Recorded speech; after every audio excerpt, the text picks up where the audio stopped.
Hi viewers, అందరికి నమస్కారం.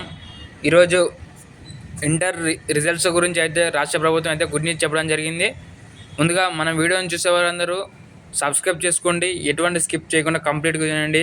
ప్రతి ఒక్కరికి, మన ఫ్రెండ్స్కి, రిలేటివ్స్కి ప్రతి ఒక్కరికి షేర్ చేయండి. ఈ విధంగా చూస్తే ముగిసిన ఇంటర్ మూలెక్కిన 3 వారంలో ఫలితాలు 10 రోజుల పాటు కొనసాగుతున్న డీకోడింగ్ అప్లోడింగ్ ప్రక్రియ. నిన్న గత 2-3 వారాల క్రితం విద్యార్థులు అయితే పరీక్షను అయితే కంప్లీట్ చేయడం జరిగింది.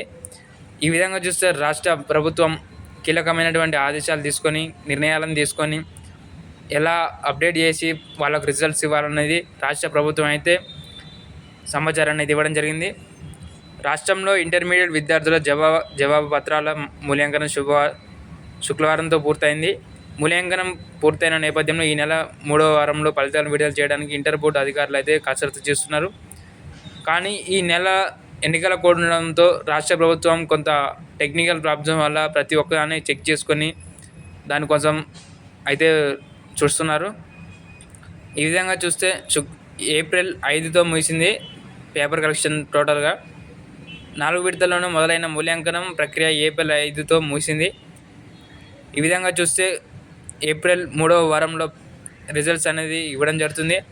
ముఖ్యమంత్రి రేవంత్ రెడ్డి దగ్గరనే ఉన్నందున ఫలితాలను ఆయన విడుదల చేయాల్సిన అవసరం అయితే ఉంది. అయితే ప్రస్తుతంలో దేశంలో ఈ ఎన్నికల కోడ్ అయితే అమల్లో ఉంది కాబట్టి ముఖ్యమంత్రి గారు అనుమతి తీసుకొని అధికారులే ఫలితాలను విడుదల చేయనున్నారు. రాష్ట్ర వ్యాప్తంగా 9,80,978 మంది విద్యార్థులు పరీక్షలు అయితే ఫీజులు చెల్లించగా 90% మంది వరకు అయితే పరీక్షలకు హాజరయ్యారు. ఇదండి ఈరోజు టీఎస్ ఇంటర్ విద్యార్థులకు అయితే ఇది గుడ్ న్యూస్ అయితే చెప్పడం జరిగింది. ప్రతి ఒక్కరికి మన వీడియోని అయితే షేర్ చేయండి. జై హింద్.